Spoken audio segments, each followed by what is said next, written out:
Alléluia. Merci Seigneur. Merci pour la louange. Merci Seigneur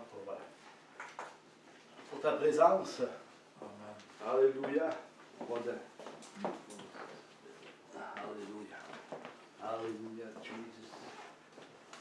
Oh, quelle présence du Seigneur Jésus ce matin. Alléluia. Merci Seigneur. Seigneur, merci pour ta parole. Merci pour la louange. Merci pour mes frères et sœurs qui sont ici ce matin. Pour entendre la parole de Dieu. Seigneur, que cette parole puisse tomber dans une bonne terre, Seigneur. Une terre qui va porter du fruit, une terre qui va s'extensionner, Seigneur Dieu, partout, à travers nos vies.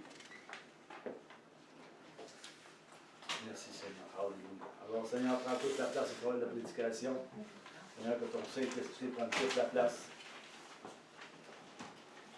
Le titre du message est « Comment est notre fruit face au Seigneur et notre attachement au Seigneur ?» Je vais faire une introduction avant de rentrer dans le message. Vous savez, un prédicateur doit être rempli du Saint-Esprit. Tout prédicateur peut être et doit être rempli de l'Esprit. Que lorsque l'on entend un message, ça devrait nous bouleverser. Nous devons avoir cette impression et la conviction que Dieu est avec lui, que Dieu est au milieu de nous. Amen. Chaque prédicateur doit être loin de l'Esprit de Dieu pour qu'enfin que le message puisse venir bouleverser nos cœurs, bouleverser nos vies. Quand que Jésus a choisi les 12 apôtres, sont venus et ont bouleversé Jérusalem au complet. Amen. Ils ont bouleversé toutes les villes et les villages alentours et il se produisait beaucoup de choses. Et le Seigneur veut nous amener là,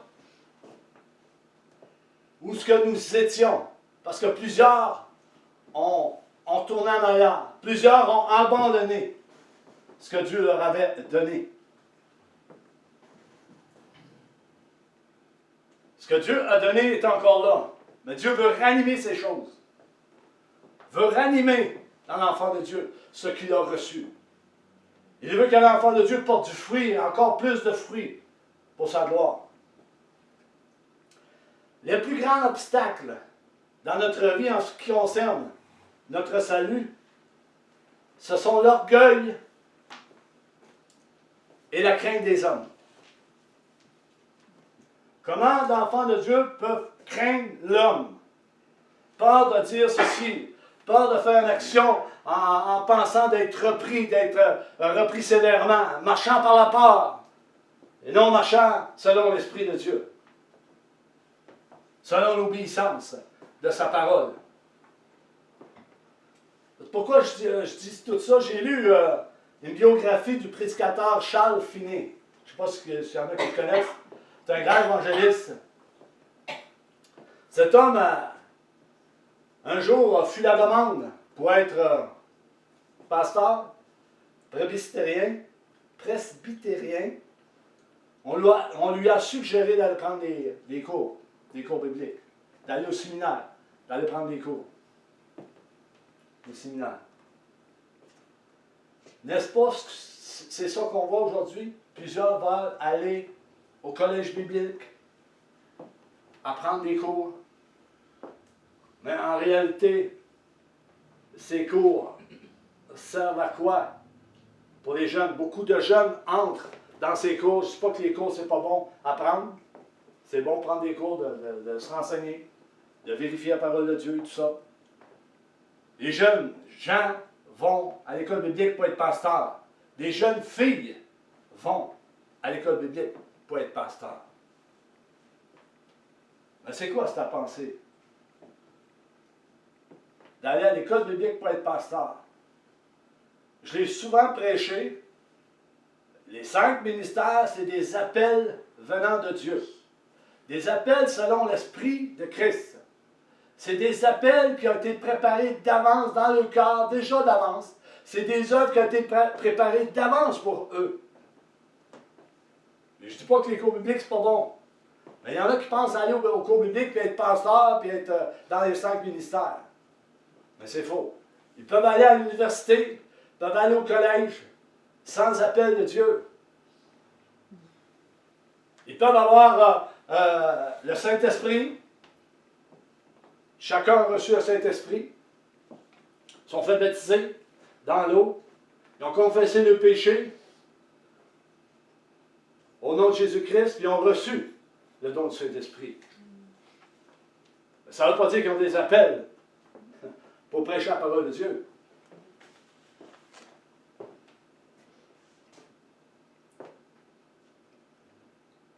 Les premiers répondants qui ont été institués au milieu de l'Église, ce sont les apôtres et les prophètes.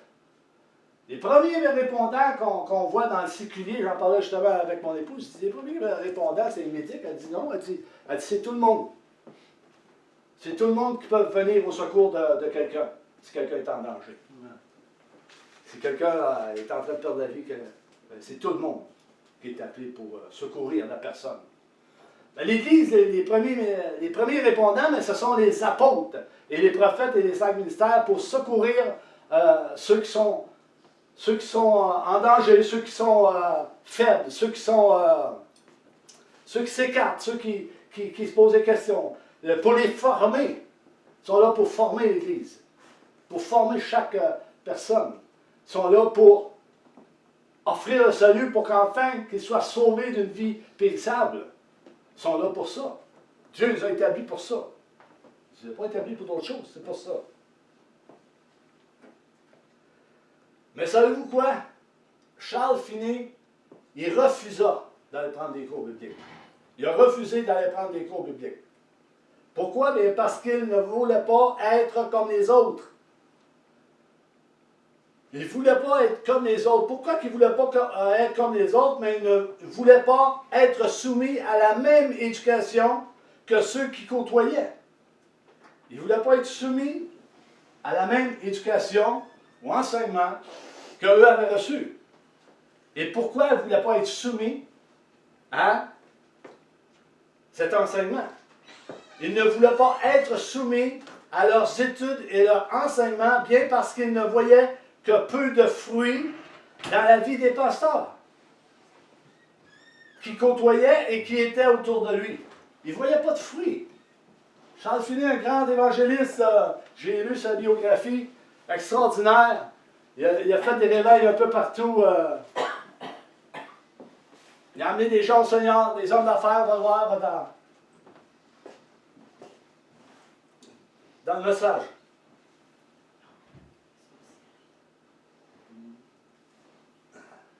Il voyait peu de fruits dans la vie des pasteurs qui côtoyaient. Parce qu'il ne croyait pas que la même éducation lui ferait du bien. Voyez-vous, aujourd'hui, on peut voir l'Église en général en comptant ici. On peut voir des choses, on peut sentir des choses, mais on peut dire, mais quel résultat qu'il y a au bout de la ligne? Est-ce qu'il y a eu un changement? Est-ce qu'il y a eu un changement qui se fait à quelque part dans cette génération? Est-ce qu'on voit l'Église changer? Est-ce qu'on voit l'Église s'en aller comme ça, à la dérive? Oui, on peut voir l'Église un peu s'en aller à la dérive parce que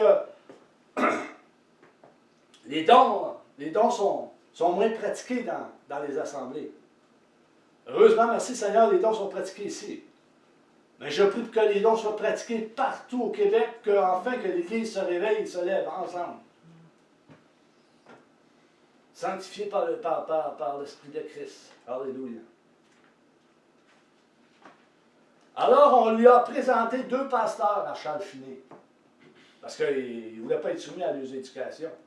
Ils lui ont présenté 2 pasteurs pour qu'ils puissent superviser ses études personnelles. Il étudiait personnellement, Charles Finney, puis il voyait bien que bon, ça ne marchait pas. Il voyait les pasteurs marcher, puis il côtoyait des pasteurs, puis il ne voyait pas de fruits à travers les pasteurs, il ne voyait pas de fruits à travers l'Église. Là, il se posait des questions, il dit, qu'est-ce qui se passe? Il n'y a pas de fruits. Il y a quelque chose qui ne marche pas s'il n'y a pas de fruits. Un enfant de Dieu doit porter du fruit, il doit avancer. Il ne doit pas rester stagnant, il ne doit pas rester sur son état lorsqu'il a été appelé. Il doit avancer. Il doit avancer continuellement, il ne doit pas rester stagnant sur place. Alors, cet évangéliste Finney, il a passé ses examens avec succès. De 1824 à 1832, cet homme du nom de Finney a conduit des gens dans un réveil puissant, durant 9 longues années. 9 ans de temps, dans les États-Unis, dans différentes villes des États-Unis. Il y a eu un réveil, il causait des réveils, Charles Finney. Pourquoi il causait des réveils? Mais c'est parce qu'il ne marchait pas comme les autres.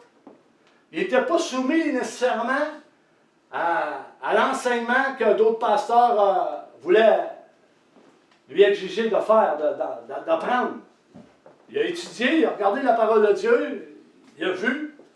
Puis chacun d'entre nous, dans cette génération, on devrait étudier la parole de Dieu et regarder ce que la parole de Dieu dit. Ouais, c'est exactement si on est vraiment sur le bon chemin. Si vraiment c'est le vrai évangile qu'on entend. Si vraiment c'est l'Esprit de Dieu qui est répandu à travers nous, à travers les assemblées, à travers le Québec, à travers le Canada. C'est de discerner, de voir, d'aller vérifier dans la parole de Dieu. Si c'est vraiment ça. Parce que la parole de Dieu, c'est pas seulement d'être assis dans une assemblée et de ne rien faire. Les apôtres, quand ils sont arrivés, ils ne sont pas assis, puis bon, c'est correct, Seigneur, on croit en toi, on a vu tes œuvres, on a vu des miracles, on a vu toutes ces choses-là, c'est fini, on est sauvés, c'est correct. Ben, c'est pas ça l'évangile de Jésus-Christ. On ne doit pas rester stagnant, on doit bouger. Moi le premier. Puis je vous garantis que je vais bouger cet été.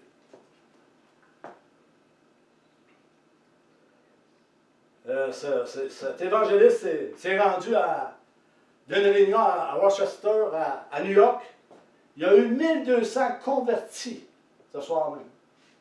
Des médecins, des avocats, des hommes d'affaires. Et ce réveil a eu comme résultat une expansion dans 1550 villes et villages alentours. Charles Finney causait des réveils partout où il passait. Pourquoi il causait des réveils partout où il passait? Au début, j'ai dit que le prédicateur doit être rempli de l'Esprit de Dieu pour qu'en fait qu'il y ait un résultat, qu'il y ait quelque chose autour de lui. Sinon, il ne se passera rien du tout. En ce temps, cet homme provoquait des réveils. Il prêchait sur quoi prêchait Charles Finney? Il prêchait sur un mot que l'Église aujourd'hui a de la misère à entendre et ne va pas recevoir non plus, la repentance. Il prêchait sur la repentance. Qu'est-ce qu'on voit dans la parole de Dieu quand Jean-Baptiste, Dieu a choisi Jean-Baptiste, la voix qui crie dans le désert? Qu'est-ce qu'il dit? Il dit, repentez-vous, car le royaume des cieux est proche. Portez donc du fruit digne de la repentance. Du fruit digne de la repentance.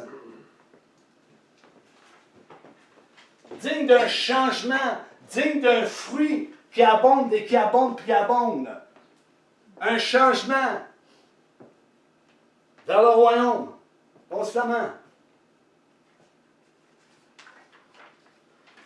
Voyez-vous, cet homme marchait dans l'humilité et reconnaissait ses erreurs devant tous. Il reconnaissait qu'il était pécheur. Je suis pécheur, je ne peux rien faire sans Christ. Si Dieu veut se servir de moi davantage, mais qu'il se serve de moi davantage. C'est pas moi qui décide. Mais je vais travailler pour mon salut. Je ne resterai pas stagnaire, je ne resterai pas là à rien faire. Je vais faire quelque chose. Parce que ça va venir plate à rien faire. Là. Peu importe l'âge qu'on a, on doit bouger. Les disciples ont bougé. Ils étaient dans la chambre haute, ils attendaient la promesse qu'il avait entendue, que Jésus leur avait dit, je vais vous préparer une place. Allez à Jérusalem, là, puis attendez. L'Esprit va descendre sur vous. Et vous allez être mes témoins dans toute la Judée, à Jérusalem, partout, surtout aux extrémités de la terre. Ils ont été ils ont été couverts du Saint-Esprit. Il y avait le manteau du Saint-Esprit sur eux. Il n'y a rien qui pouvait les arrêter. Il n'y avait pas à craindre des hommes, eux, là. Bien souvent, on va aller évangéliser ici et là. Il faut demander des permis, il faut demander au maire, il faut demander au gouvernement, il faut demander à ci. Pierre et Jean, quand ils ont défendu les autorités de Rome, ils ont défendu. Arrêtez de prêcher ce nom-là. Qu'est-ce qu'ils ont dit, eux autres? Ils disent, il faut obéir à Dieu au lieu des hommes. Dieu nous envoie cette mission. Il nous envoie. Ils sont morts, on va mourir, la tête. Mais ils ont une mission à faire. Aujourd'hui, ben non, ben là, c'est ça. Si tu vas là, ben il faut que tu fasses ça. Si tu dis ça, ben dis pas ça comme ça. Fais-les comme ça. Non, on doit mettre notre confiance en Dieu. On doit mettre notre confiance totalement en Dieu. C'est Dieu qui décide. C'est Dieu qui a institué les autorités là. Il est au-dessus des autorités, Dieu. Tu sais, il est au-dessus des autorités. Si on écoute les autorités, puis ils marchent dans les ténèbres, puis ils marchent selon l'ordre mondial de Satan, on va-tu les suivre? Alors, ça n'a aucune logique. Si on est des enfants de Dieu, on n'oubliera pas aux autorités, on va obéir à l'autorité suprême, qui est Dieu. Trop souvent, des enseignants ou des prédicateurs ont dit, ben ça prend ci, ça prend ça, il faut faire ci, il faut faire ça, dis pas ça comme ça, tu fais ça comme ça. Mais ça ralentit des frères, des sœurs qui avaient énormément de dons en eux, de capacités en eux pour exercer ces ministères. Beaucoup ont marché par la peur, la crainte des hommes, pas la crainte de Dieu. Ils n'ont pas marché selon la crainte de Dieu, ils ont marché selon la crainte des hommes.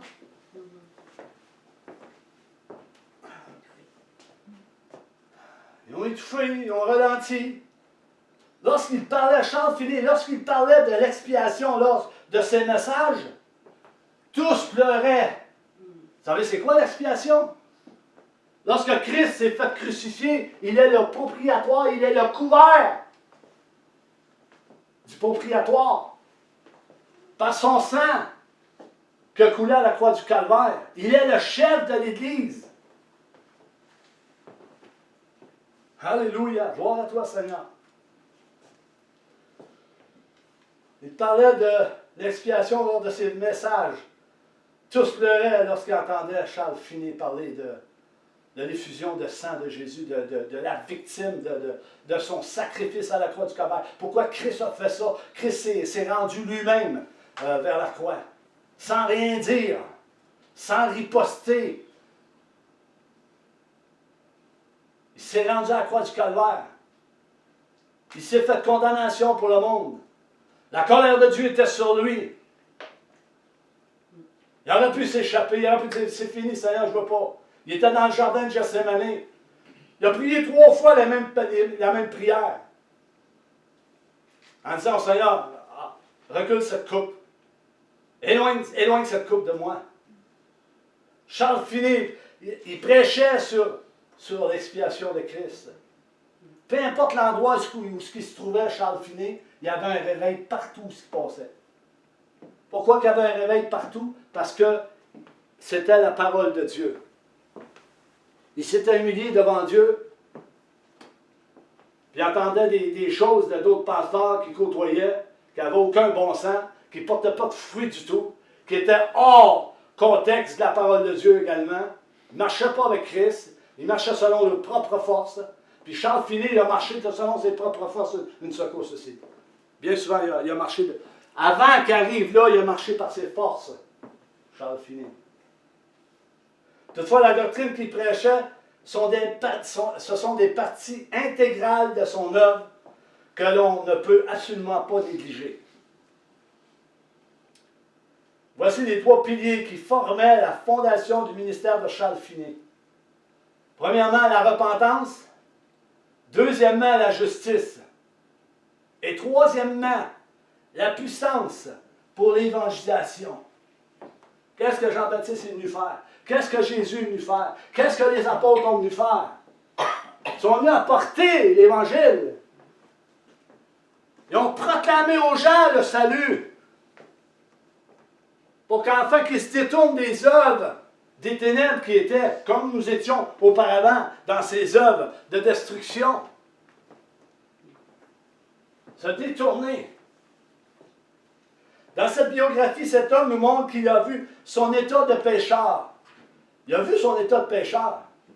Il savait qu'il n'était pas bon. Il savait que rien marchait, que rien ne pouvait fonctionner sans la présence de Dieu. Sans la présence de Dieu, sans une communion avec Dieu, sans un attachement après Jésus-Christ, il n'y a rien qui peut marcher. Rien. Jésus dit, je suis le chemin, je suis la vie. Je suis la vérité.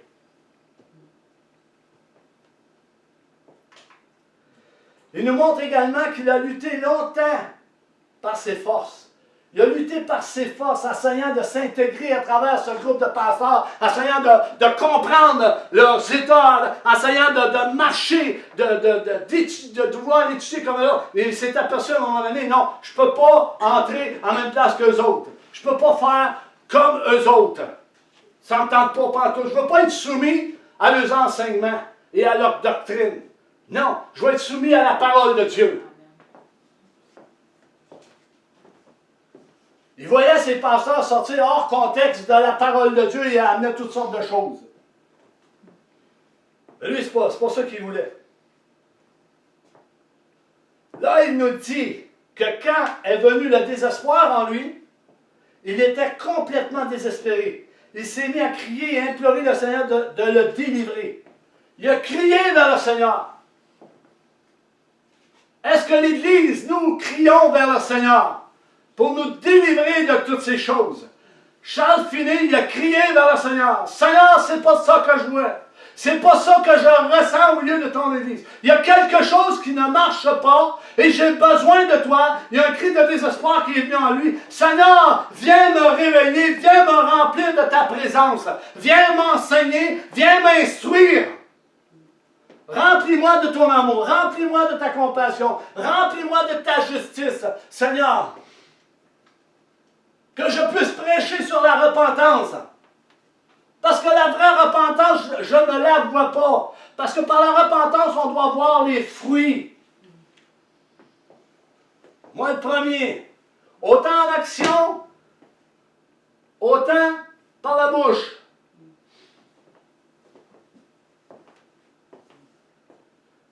Les babines doivent suivre des bottines. Ou le contraire. C'est le contraire. C'est quoi le contraire? C'est les bottines. Les bottines doivent suivre la babine. Les babines.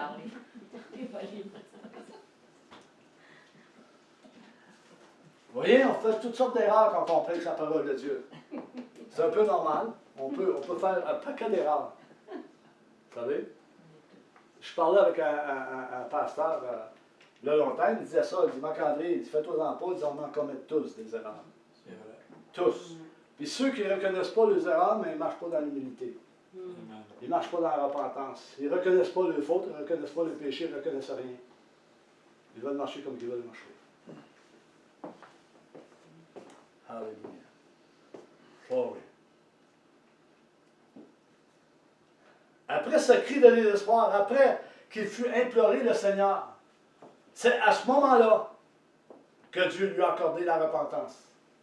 C'est à ce moment-là que Dieu lui a accordé la repentance. Je ne sais pas si vous comprenez.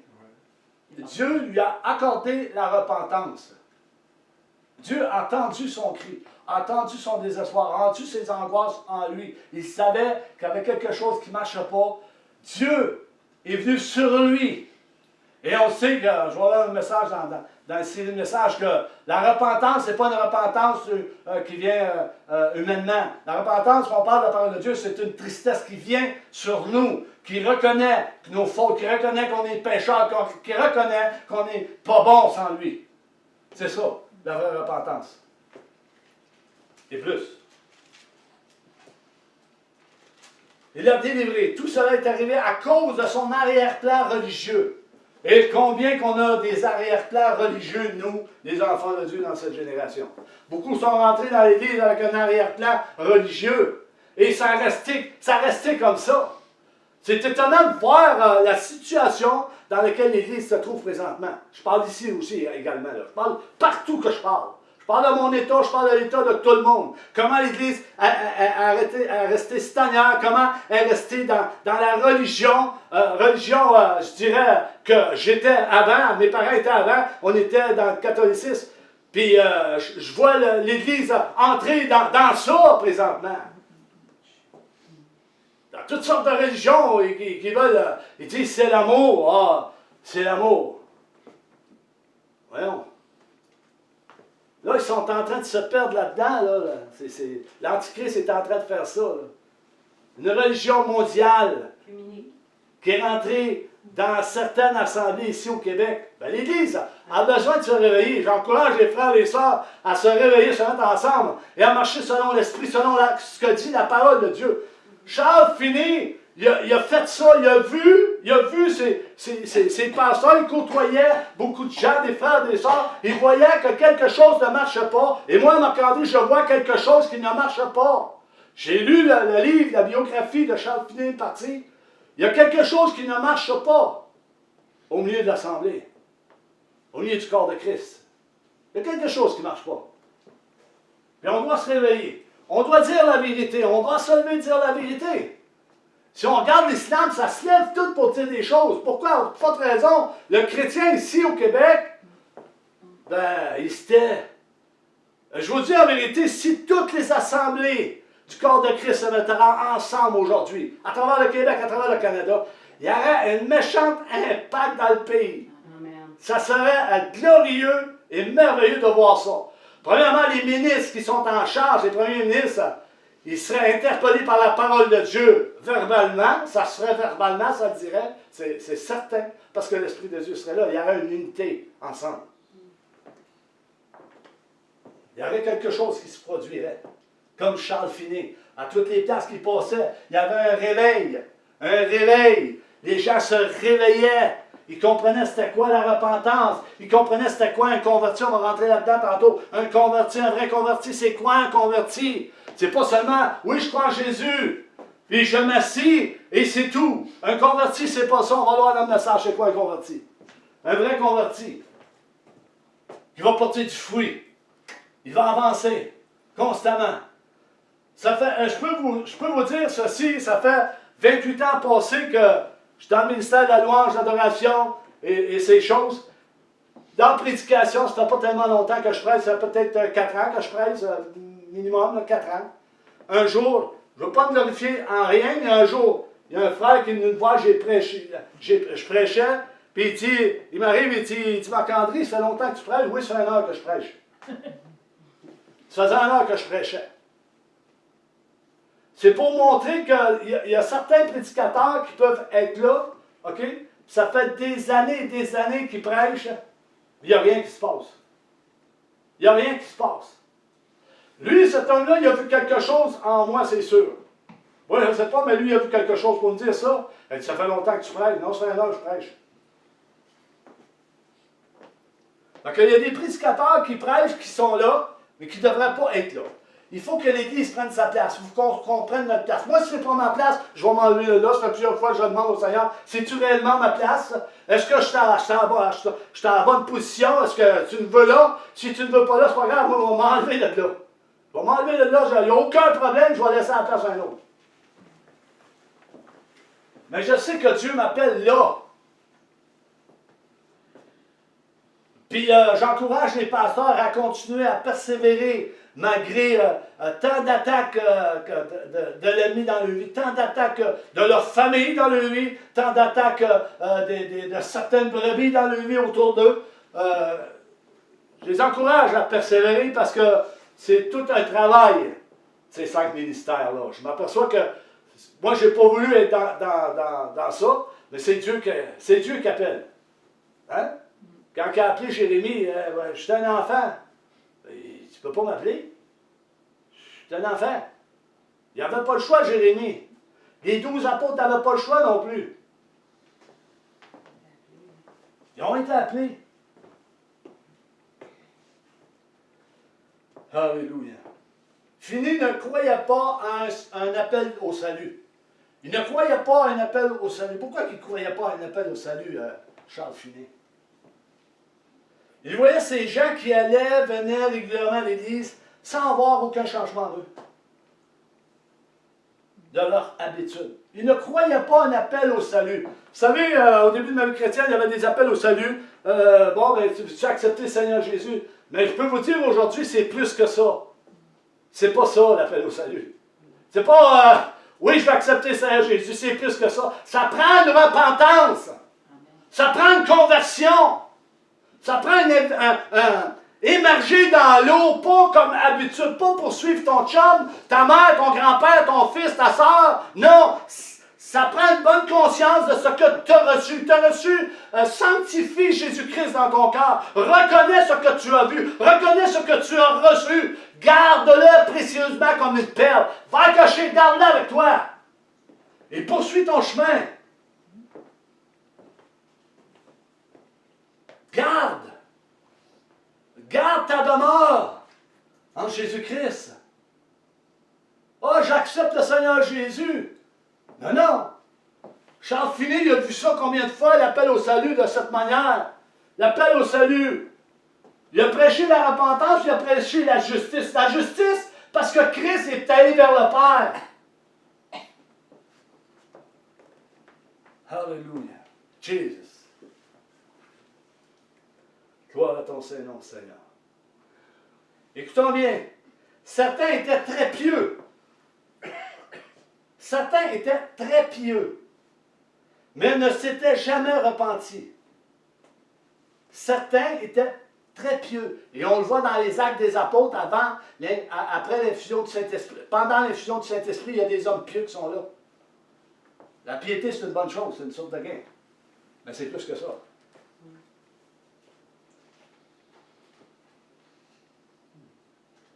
Mais ne s'était jamais repenti. La Bible nous parle de la piété et nous parle de la vraie repentance, de la vraie conversion. On va le voir dans 1 Timothée 6,6. 1 Timothée, chapitre 6. 6. Ça dit, c'est en effet une grande source de gain que la piété, avec le contentement. C'est ça, c'est la seule chose qu'il dit. Avec le contentement. La piété, tu te contentes de ce que tu as. Ce que Dieu t'a donné matériellement, on peut dire. Ce que tu as. Tu peux avoir des richesses, tu peux avoir des maisons, tu peux avoir toutes sortes de... Le contentement, tu te contentes de ce que Dieu t'a donné. Mais la piété est plus que ça. On va le voir dans 2 Timothée 3,5.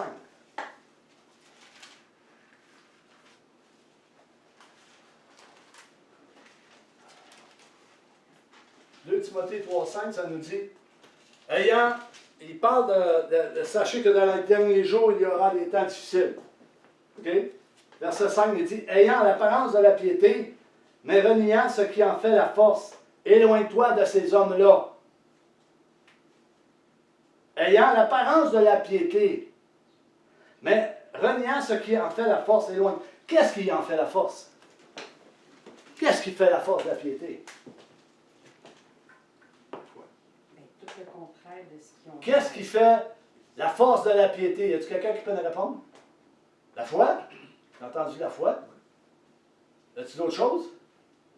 C'est Dieu en nous, l'espérance de la gloire, à fond.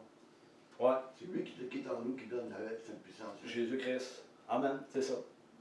Celui qui vivra pieusement en Jésus-Christ sera persécuté. 2 Timothée 3,12. Celui qui vivra pieusement en Jésus-Christ, par la force de Jésus, par la grâce de Christ, par la foi de Christ, l'enfant de Dieu va vivre pieusement en Jésus-Christ. Va marcher comme Christ a marché. Il ne se contentera pas seulement du contentement. Il va chercher plus loin, dans le spirituel, parce qu'il a reçu quelque chose. On va voir dans les Actes des Apôtres, que dit l'apôtre Pierre dans les Actes des Apôtres au chapitre 2? Chapitre 2. Il y a eu en ce moment-là l'effusion du Saint-Esprit à la Pentecôte. De l'Esprit à la Pentecôte. Le verset 5. Ça nous dit qu'il y avait à Jérusalem des Juifs hommes pieux de toutes les nations. Il y avait à Jérusalem des hommes pieux de toutes les nations qui sont sous le ciel. Verset 37. Après avoir entendu le discours de Pierre, plusieurs demandèrent à Pierre, « Que ferons-nous? » Il y avait des hommes pieux à ce moment-là. Quand il y a eu l'infusion du Saint-Esprit, il y avait des hommes pieux. On peut penser aujourd'hui, l'enseignement, les hommes pieux, c'est des saints, puis ils sont corrects, tout ça. Non, non. Ils ont le contentement, ils ont le nécessaire. Ils n'ont pas ce qui en fait la force. Ils n'ont pas reçu l'Esprit de Christ en eux. Ils n'ont pas reçu la révélation divine. Ils n'ont pas entré dans les cieux, régénérés avec Christ dans les cieux. Ils étaient pieux, ils se contentaient de ce qu'ils avaient. Pas plus. Là, Pierre, il demande à Pierre, que ferons-nous? Il dit que chacun de vous se fasse baptiser au nom du Seigneur Jésus-Christ pour le pardon de les péchés, et vous recevrez le don du Saint-Esprit. Il y avait une repentance, là. Je voulais qu'il se fasse. Amen. Gloire à toi, Seigneur. La croissance spirituelle va produire du fruit. Un converti est repentant. Un converti est né de nouveau et porte du fruit. Un converti est attaché au cep, qui est Jésus-Christ. Il va demeurer en lui. Il va rester près de Jésus. Il va marcher comme Christ a marché. Il va penser comme Christ a pensé. Il va parler comme Christ a parlé. Il va faire tout comme son maître, de gloire en gloire. Mais on voit aujourd'hui, à cause que des hommes ont arrêté plusieurs enfants de Dieu concernant les dons, par les 5 dons, des 9 dons aussi. Ils ont étouffé ça, ils ont arrêté ça, ils ont fait des programmes ici et là, en pensant que, oui, peut-être Dieu est à travers de ça. Mais ça ne veut pas dire qu'il mange selon sa volonté, puisque les dons ne sont pas là. Juste le don prophétique. Juste le don prophétique, ils n'en veulent plus. Parce que le don prophétique, il révèle beaucoup de choses. Alléluia. En passant, Charles Finet, quand il m'a demandé, il dit, je veux être pasteur, je veux devenir pasteur, etc. Un jour, je me souviens, dans ma marche chrétienne, au tout début, je ne sais pas, j'avais peut-être 5-6 ans dans le Seigneur, j'avais demandé à un homme de Dieu. J'ai demandé à un homme de Dieu, j'ai dit, est-ce que je pourrais prêcher? J'aimerais ça, prêcher la parole de Dieu. Il m'a répondu, je vais regarder ça. Il a regardé ça assez longtemps, là, je suis encore ici, comme je n'ai jamais eu de réponse. Voyez-vous comment c'est? S'il m'aurait laissé prêcher la parole de Dieu, ben, ça aurait été extraordinaire. Ben, bien souvent, des hommes qui sont appelés dans le ministère, ben là, soit que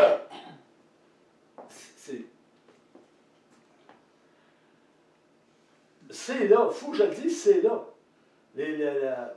La rivalité est là, puis ça vient du diable. La rivalité ne vient pas de Dieu. La jalousie, encore bien moins. Le mensonge, encore bien moins. Les compromis, encore bien moins. Il y en a beaucoup. Du favoritisme, encore bien moins, c'est le péché. Puis ça, il y en a aussi. Malheureusement, c'est là. Mais Dieu est en contrôle de tout, frères et sœurs. Vous savez? Bien aimé, le Seigneur va accomplir sa parole, peu importe qu'est-ce que les hommes peuvent faire sur la terre, peu importe les messages qu'ils peuvent apporter pour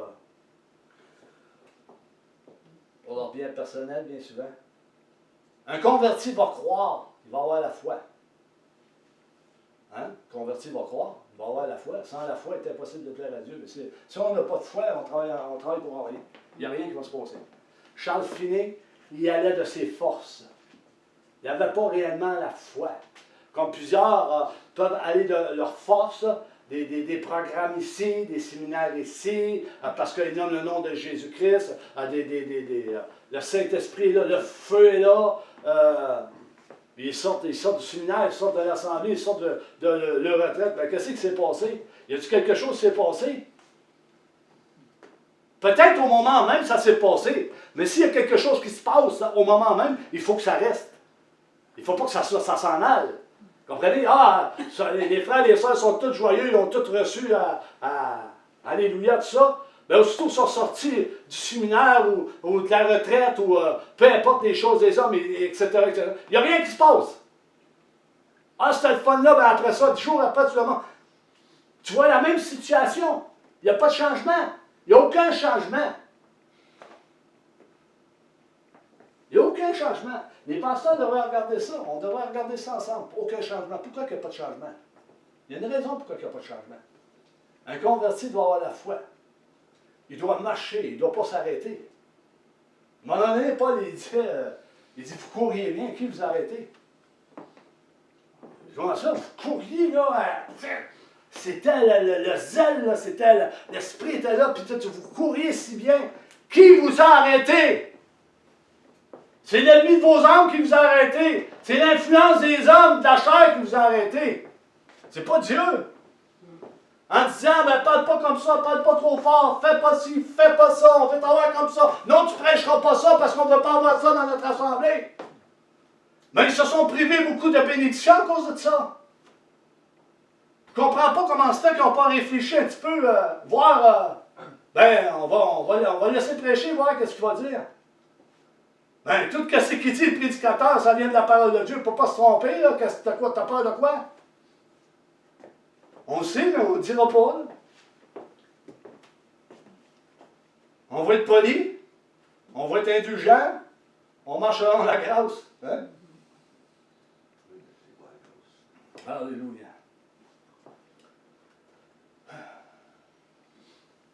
Sa conversion sera basée sur la foi. Aucune autre chose. Sur la foi. Une personne convertie est une personne qui passe par une nouvelle naissance.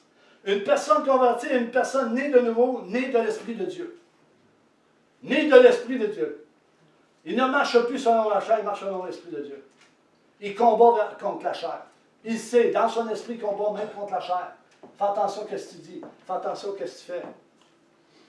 Fais attention où tu vas. Fais attention à tes relations. Avec qui tu te tiens. Tiens-toi pas avec des poules parce que tu vas ressembler aux poules. Tu voleras pas haut parce qu'une poule, ça va être pas haut. Tiens-toi avec des aigles. Un aigle, ça va être clair, puis ça monte haut, puis ça voit. Ça va bien. Pas une poule. On va aller dans Jean 3.3. Jean 3.3. C'est des messages qui ont été apportés bien souvent. Jésus lui répondit en vérité, en vérité. Est-ce que vous êtes rendu? Oui. Oui. Tout le monde est rendu? Jésus lui répondit en vérité, je te le dis, si un homme ne naît de nouveau, il ne peut voir le royaume de Dieu. Jésus s'adressait à Nicodème. Nicodème faisait partie du Sanhédrin. Nicodème était un chef religieux, un pharisien. Lorsqu'il a entendu Jésus, il était curieux, il entendait Jésus parler. Ça me fait penser un peu à Charles Finet, il dit, qu'est-ce qu'il dit? C'est pas ça qu'on entend, nous autres. C'est pas ça. Moi, je côtoie des pharisiens, mes frères, mes sœurs, puis l'enseignement de Christ, qu'est-ce qu'il dit? C'est pas ça que j'entends. L'enseignement que j'entends, il n'est pas pareil. C'est pas bon. Fait que lui, il est parti de lui, il est allé voir Jésus pour lui poser des questions. Comment un homme peut naître de nouveau? On va aller voir dans Jean 3, 5, 6. Juste un peu plus loin. Jésus répondit, en vérité, je te le dis, si un homme ne naît d'eau et d'esprit, il ne peut entrer dans le royaume de Dieu. Ce qui est né de la chair est chair, et ce qui est né de l'esprit est esprit. Jésus disait cela à Nicodème. Matthieu 23, 13, les pharisiens ne laissaient pas entrer ceux qui voulaient y entrer dans le royaume. Et je me souviens, un jour, j'ai prophétisé sur ces mêmes paroles. J'avais dit à un pasteur, vous ne laissez pas ceux qui veulent entrer dans le royaume et vous ne voulez pas entrer vous-même dans le royaume de Dieu. Vous empêchez ceux qui veulent y entrer et vous ne voulez pas y entrer non plus. Ça ressemblait à un pharisien un peu. C'est Jésus qui déclare ces paroles aux pharisiens.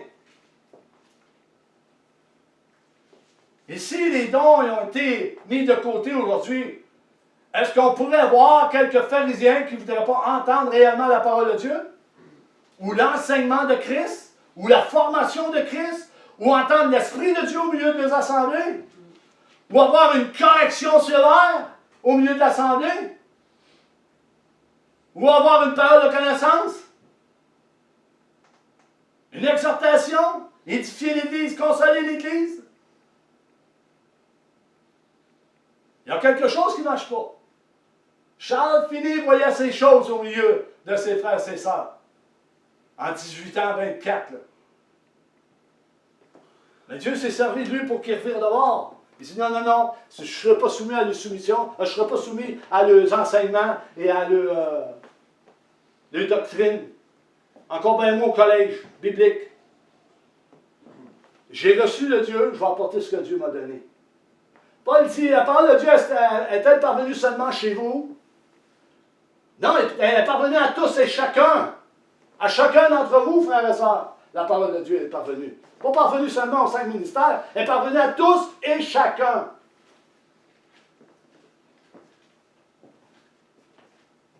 Glory. Gloire à toi, Seigneur. Cette nouvelle naissance, cette naissance de l'Esprit de Dieu, n'est pas rendue possible. La naissance n'est pas possible par une pratique religieuse. Jamais. Par une expérience spirituelle. Non. Mais qui débute par une réelle repentance. Une réelle repentance, reconnaissant nos fautes, reconnaissant qu'on est des pécheurs. Je me rappelle quand j'ai rentré dans l'Église et qui dit que j'ai accepté le Seigneur. J'ai reconnu le Seigneur Jésus-Christ. J'ai reconnu mes fautes. Je n'ai pas reconnu seulement le Seigneur Jésus-Christ, j'ai reconnu mes fautes. J'ai reconnu mon péché, j'ai reconnu mon manquement. J'ai reconnu que j'étais un pas bon, que j'étais disqualifié totalement pour être dans le corps de Christ. Et là, j'ai tombé sur mes genoux, j'ai tellement pleuré, puis je me demandais pourquoi je pleurais. Puis je pleurais, ma femme a pleuré avec moi. On pleurait. Puis c'est le Saint-Esprit qui est venu sur nous, puis nous convaincre de péché, de jugement, de vérité, de justice. C'est lui qui l'a fait en nous, c'est pas un homme qui va le faire en nous. C'est pas de dire que, oui, j'accepte le Seigneur Jésus. C'est une repentance, à genoux devant Dieu, priant. Puis là, ça coulait là, sur le tapis, il y avait de la mort partout. Puis on se demandait qu'est-ce qui se passait. Dit, Seigneur, qu'est-ce qui se passe? Là, on n'était même pas capable de se retenir. C'est ça la repentance. Amen. Puis la repentance ne s'arrête pas là. C'est encore là aujourd'hui. Sur nos genoux, demandant à Dieu grâce. Demandant à Dieu d'intervenir.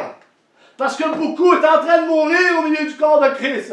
Ce n'est pas nécessairement la faute des prédicateurs. Il y a les brebis, ils ont des responsabilités, ils entendent la parole de Dieu, ils doivent aller de l'avant. Un converti va porter du fruit. Alléluia. Amen. Glory. C'est ça, mon Dieu. C'est ça que le Dieu que je sers à mon esprit. Reconnaître notre état de pécheur. On est pécheur. Si tu voles encore, laisse-moi te dire ceci.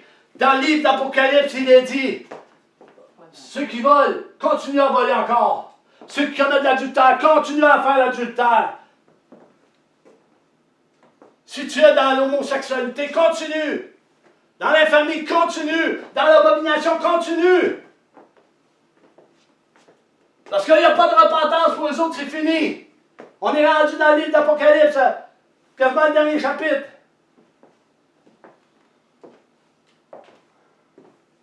Dieu ne dirait pas ça, sinon, tu continues. Pour le moment, il faut chercher la face de Dieu. Dieu dit, cherchez-moi, et vous allez me trouver. Repentez-vous de vos fautes. Oui, Seigneur, on est là devant toi, Seigneur. Je me repens de mes fautes, de mes erreurs. Je ne peux pas faire plus. Je ne peux pas aller plus loin, je ne peux pas faire plus. Tu m'as donné ce que j'ai reçu, je l'ai donné, je le donne encore. Mais je ne peux pas aller plus loin. Je ne peux pas faire plus. Je vais faire ce que tu me demandes de faire. Je vais le faire. J'ai encore besoin de me repentir aujourd'hui. Parce que quelquefois, j'ai un cœur mauvais, je n'ai pas un cœur bon, j'ai un cœur mauvais. Puis je reconnais ça dans mon être. Chaque enfant de Dieu qui ne s'imagine pas qu'il a accepté le Seigneur, qui dit j'ai accepté le Seigneur Jésus, ils sont repentis une seule fois et tout est fini. Non, non, non, c'est pas ça. Un converti doit porter du fruit et non marcher sur des programmes et des séminaires, des ci, des ça. Là, on dit t'es légaliste. Ben non, le péché, Dieu abolit le péché. Mais si tu pratiques le péché, tu pratiques le péché. Si tu pratiques le péché, tu ne l'as pas vu et tu ne le connais pas non plus, Pierre. C'est Pierre qui dit. Jean? Excusez, Jean. On les répète déjà. Vous aurez le droit de me reprendre. Si je me trompe. C'est la Bible. Ah ouais. Non, non. On Alléluia. les répète. Alléluia. Gloire à toi, Seigneur Jésus. Marc 1,15. Il disait, le temps est accompli. Le temps est accompli.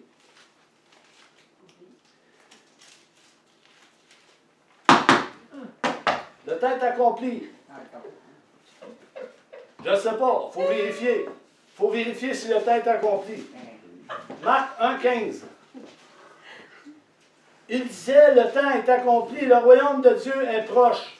Repentez-vous et croyez à la bonne nouvelle. Non pas dans un temps purement chronologique, il disait ça le Seigneur, mais le temps d'une action décisive qui est engagée par Dieu. Qui est engagée par Dieu. Acte 3,19 nous dit, repentez-vous donc et convertissez-vous pour que vos péchés soient effacés, afin que des temps de rafraîchissement viennent de la part du Seigneur. Repentez-vous donc et convertissez-vous pour que vos péchés soient effacés, afin que des temps de rafraîchissement viennent de la part du Seigneur. Est-ce qu'on peut pécher encore aujourd'hui? Est-ce qu'on peut pratiquer le péché encore aujourd'hui? Il y en a qui vont dire non, mais allez prendre des études, étudier la parole de Dieu, avant de dire des choses. Que, il n'y a plus de péché en nous. S'il n'y a plus de péché en nous, on sera en haut, là. Malgré on est en haut, régénéré spirituellement en haut. Mais ici, sur la terre, il faut comprendre quelque chose. On combat contre la chair. On est fait de chair. Si je te pince ou je te donne une claque, tu vas avoir mal. Tu vas sentir de quoi, là? Aussi. Oui. Il va se passer quelque chose. Donc, je termine avec ça. Une personne qui se repent réellement de ses péchés, qui place sa foi en Jésus-Christ, en son œuvre accomplie à la croix et par son sang versé, peut recevoir une semence incorruptible. Il peut recevoir une semence incorruptible. Pas de repentance, pas de semence incorruptible en lui. Pas du tout. Il faut qu'il y ait une repentance. Incorruptible de Dieu. Naître de nouveau une semence qui régénère l'esprit afin de devenir une nouvelle créature. Nous devons être une nouvelle créature qui régénère notre esprit. En esprit, en vérité. Avec le Père. Amen. Amen. Je fais une conclusion, je finis là-dessus. Merci Seigneur, il va y avoir d'autres parties. La semaine prochaine, ça va être un autre prédicateur, un prophète qui va apporter la parole de Dieu. Je vais revenir avec ce message l'autre semaine par la suite. Seigneur, merci de ta parole. Merci Seigneur pour ton esprit. Merci, Seigneur, mes frères et sœurs. Merci pour l'Église. Merci pour l'œuvre que tu as fait au milieu de nous, Seigneur, la maison du CEP, la mission apostolique et prophétique.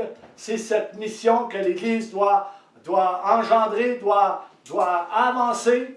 Pas une mission évangélique, une mission apostolique et prophétique qui donne l'enseignement pour le perfectionnement des saints. Je te prie, Seigneur, au nom puissant de Jésus. Amen et amen. Amen. Gloire à Dieu.